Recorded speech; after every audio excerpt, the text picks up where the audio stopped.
Well, first of all, thanks for having me on your show, you guys. This is awesome. This is the inaugural show of the Wisdom Factory, and it's amazing to see you guys putting this together as a couple, which is such a beautiful dynamic. I only came out being an independent person when I met Heidi around, I don't know how many years ago, but at that time I started not only the magazine of the Integrale Forum, but also the female integral field of consciousness. And I hoped that these women would sort of empower each other, because for me, at this age, that was around, I was past 60 then, empowerment of other women was one of the most important factors. And up to that time, I was a housewife, I was a mother, I was a translator, but I never figured out how we could get females and women to the front, in particular in the integral field, because this is rather male-dominated. The men just like their intellectual playground, and yeah, women have a different approach to the integral theory as well. That was my opinion, and so I wanted to put that into practice. And it was also by communicating with the two of you that I noticed what is still missing and what might help us. I was just sort of the way Lisa and Mia, the way they just talk as Native Americans, I just envy them, because it's a much easier going way of approaching communication than an Austrian or a German. When I realized that that wasn't really what I wanted to do, and I got into personal training and coaching, that was resisted a little bit by my mom, but I didn't care. I didn't care that she resisted. I was just going to do it anyways.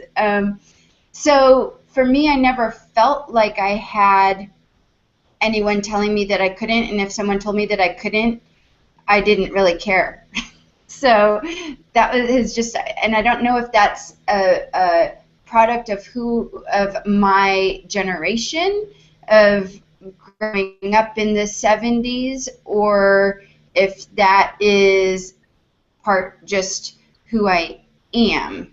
And in terms of like going up the ladder, I just never had, I guess that experience was around me, but I never saw it that way. From my perspective, I just always saw myself as an equal with all the men around me. I didn't care. Again, I think maybe that's just part of who I am. I'm like, I don't care. You can't tell me what to do. I'm just going to do it. So I'm going to be the best personal trainer here at this facility, and I'm going to make as much money as you do. And I did. And so I can't answer to, I think that maybe that was part of my generation, yeah, but maybe just part who I am as well. Yes, it's an enormous difference, because I've been married now for 55 years, and we were in the States in the 70s.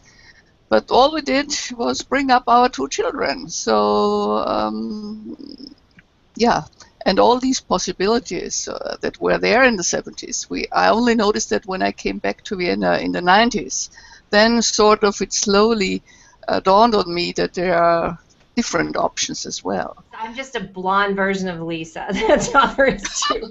Because it's the 70s. It really was like such a unique time to grow up. So I don't know if I was never told that I couldn't do it, but I was never told that I could do it. So I think the discussion that we're having really is contingent on a couple different things. One is, yeah, what era were you in? What part of where were you born in the world? So what was that like? And then what were your parents like?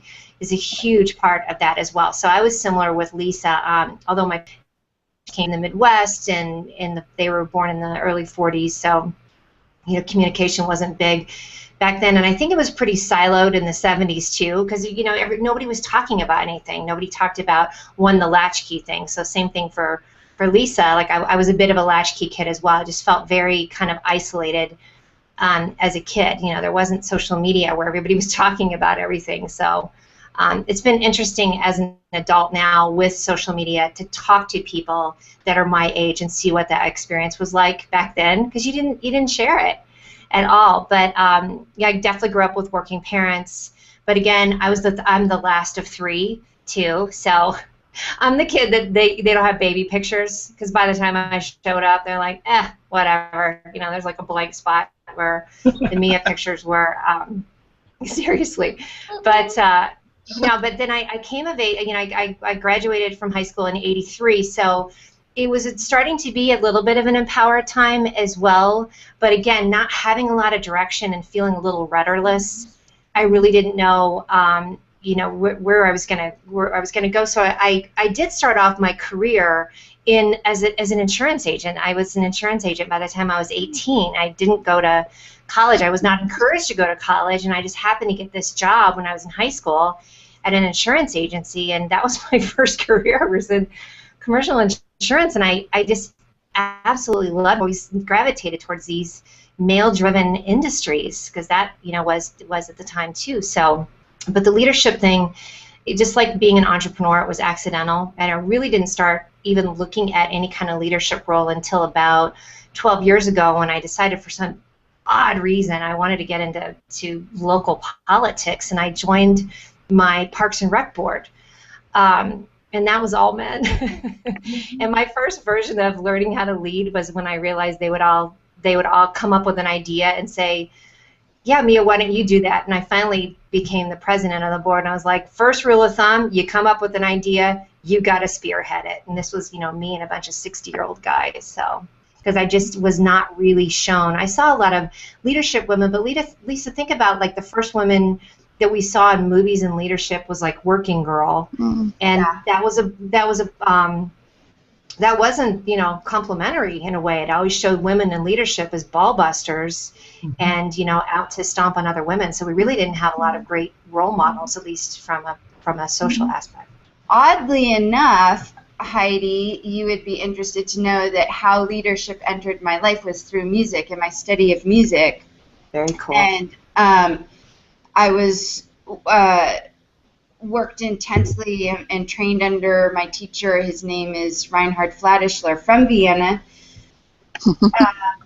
And there's a process that he teaches called Takatina, which is a musical process, and it was a very deep and profound process, and I learned that in order to lead people into a deep rhythmic journey required a level of leadership. And in fact, even though this whole program that I studied and spent years and years with this man was about music and learning how to sing and learning how to play instruments, it was more about how to be a good leader and lead a group of people into a journey, into a process, into an experience, and get out of our own way, get out of my own way, so that I wasn't the leader, but that I allowed it to lead the circle. And so that experience of those years of study with this man actually informed how I ended up later showing up, not only in my work as a coach, but then, you know,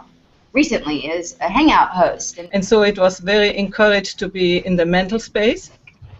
And that's, by the way, also why, because I was attracted to Ken Wilber on the mental, on the ideas. And then when I studied, I didn't like the studies which I did. And then my father said, you are only a woman, you better become a teacher, then it's easier for you to, after the children, to go into the job again. So there was really not encouragement. I always liked to sing, and I wanted to have lessons, singing lessons. It was not encouraged at all. So what was really inside of me, I had slowly to come out of it. And I took over leadership in the moment when I took over a choir to lead. And what I learned as a solo singer, I then could use very well to stand in front of a choir and lead other people. And this was quite a good experience for 15 years. And really into leadership, to be visible. We talk also about visibility, no? Because with the choir, I was still, you know, somewhere. They saw me only from the back in the concerts. Visibility is only in the moment when I decided to do these shows, you know, to give up perfectionism and to embrace that I might not always say the right thing? Or I would like to know from Lisa and Mia, have you ever considered yourself to be the top or a cornerstone? I think it depends on what your, I guess Lisa's, Lisa's gone through a couple iterations just like I have. I think it depends on what you're talking about, because right now I wear two different hats. I think it depends on what your, I guess Lisa's, Lisa's gone through a couple iterations just like I have. I think it depends on what you're talking about, because right now I wear two different hats. So do I consider myself at the top or a cornerstone? And that's an interesting question, because I don't look at it like that. I have a different perspective that I am, this would be, I guess, sort of the integral, which is I am a unique and a very important piece of the entire puzzle. And I contribute to that, and so does Mia, and so do you, Monica, and so does Heidi and Mark. And without my contribution and me living the truth of that contribution, then to some degree the whole suffers. In the same way, Monica, that if you are not living to your fullest unique expression in the whole, then the whole suffers. So I don't see myself as a top or a cornerstone.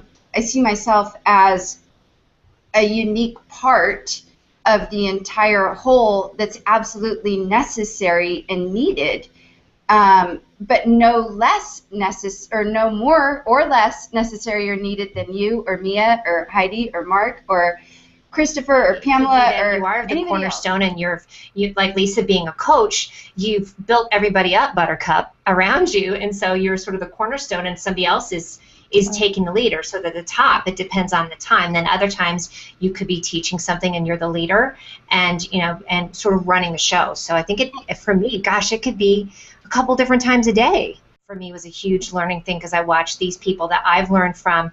We were literally in the middle of watching them learn as well. So it encouraged me to, one, just never stop learning, and then you can flip and be in different positions for sure. So I don't know how it was in the audience, but in the speakers, I was astonished that still we women, we have all the possibility to go out, take over leadership, but it's still not, it doesn't seem to be yet the... I think that there's maybe like, I want to step up and challenge that for a second, Heidi, because it was interesting, because I had this discussion with T-Bird, who's the woman who played the flute, like amazing woman, and I had that discussion with her, and she said, and it might seem like a degraded role, or submissive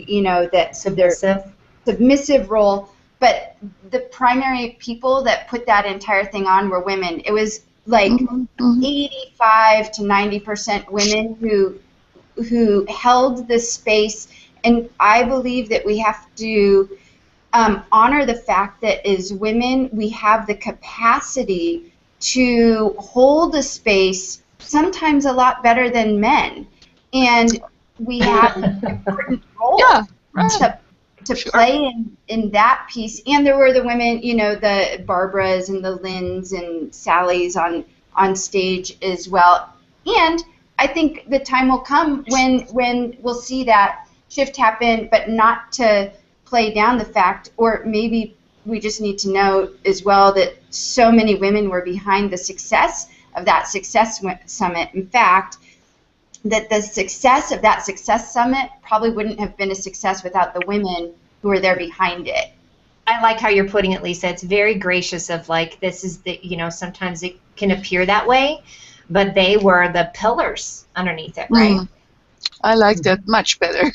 There are male qualities and female qualities, right? And neither of them are very appealing in those lower levels, right, in the spiral dynamics, which, like, we don't even need, but understanding that there are qualities, both feminine and masculine, that at the lower levels are sort of like not that great. And honestly, in the feminine, a lot of people are still stuck in the lower levels of the feminine, and we are emerging. There is an emergence of a new level of feminine, and that it's not defined by our gender. Right. Right. The sooner that we get move away from seeing us as separate, defined by our gender, Right. and move towards an understanding that we encompass both of those, which I think everybody here knows that the sooner that we're going to evolve past these inner wounds and hurts and feelings of, well, women aren't getting their fair share and men are still, there's that glass ceiling. You can choose to see what you want to see, and I choose to see something different. So I just have not, in my own personal life, I sometimes get a little bit, I'm curious, because my experience is not that. I don't feel that peace for me, and yet I see it. I acknowledge the reality of it too out there, and that it's still out there. So I'm not saying that I'm ignorant to it or not seeing, but I'm just giving my experience, what my experience is. This is a wonderful experience you had, because for me it was quite different. I always had to fight against men in some way, be better than them, and I always felt sort of not so blessed, but strange. And you these better are social agreements that we make, right? So when we agree to change our agreements, our social agreements, I think things can change. Yet, as we know, we're at different levels. So are we really going to be able to get to that right now? But let's think about this. Our social structure is essentially based on agreements, both conscious and unconscious. Because a lot of times with women in leadership, it ends up being that somebody has to be squelched, right? And again, I'm going back to that thing. I love this equitable, that me being in leadership doesn't mean I've got my foot on somebody else's neck. Yeah. You can empower men as well, if you are really a powerful exactly. woman. And so some of you that don't know, one of the things that I do is that with this other business that I have with the hard hat, I'm in this what can definitely be a bit of an adversarial position. I go on job sites and tell construction workers what they're doing wrong on this site. It doesn't always go over well. So it's been a balance for me for the last 12 years of learning how to whine or be a bitch to get my way, but just be very matter of fact. No, this is for the greater good of everything, and it's not always easy, and it's not always well accepted. But it's not, putting them down. It just happens to be this woman that's talking to men doing that thing. So it's a balance. I do think it is a difference of age. I don't know, Monica, how it was for you. Well, living in Denver, as I said at the beginning, it's easy. Everything is a lot easier there. At the on the West Coast, but the rest of the world, and in Europe we still have a lot of the rest of the world there. And I'm not even thinking about Africa. Things are a lot different there. And when I listen to Lisa, it's amazing the way she's sure of herself. We never were that sure, but somehow something in us, sitting up there in front of 200 people and just translating and talking to Wilbur and interviewing him, it was a sort of trance. I never was afraid. It was just natural to me because that was my creative contribution to the Integrale Forum. And to know what kind of creativity you have in yourself, I think this is one of the most important stepping stones. Where are we going? What motivates you? What inspires you? I think for all of us, it is about living in purpose. And I love what Monica just said, that when she was in that moment and in purpose, the 250 people and the leading that and being with Ken Wilber, she was so on target. And I see that for all of us, of like just continuing to find out what is the best and highest use of our time and how we're living in purpose. And what I figured out is live large and have fun. And when I'm doing that, it just elevates and brings everybody up around me. And that is a constantly changing thing of what that looks and smells and feels like. But as long as I'm living in purpose, then it's all good. You have to be centered, and you have to be in contact with your creativity. I have 3 grandchildren, and with them it's natural to be always on edge because they come from they come from the future, and it's amazing. And I really have to be on my toes to meet them. And at the same time, we really relax and enjoy ourselves. And what I do is I try to get their creativity started and their curiosity. And yeah, as long as they are curious, everything's all right. I think we lost our host, so we're just going to run the show ourselves. For me, I guess my intention is just to live as fully and as joyfully as I can, moment by moment, in my unique self-expression, if we're using the whole Success Summit thing, and to live fully and joyfully in that unique self-expression, and to use that unique self-expression to be in service to the awakening of human and social potential. And that's like a really broad, broad thing. I just went really broad on that. But bye-bye. How was that? Bye-bye. Amen. That's what I'm saying. That's my amen. Amen. Amen. Yes. Amen. Amen. Amen. There you go. All right. Bye. Love you guys. Love you guys. See ya. Bye.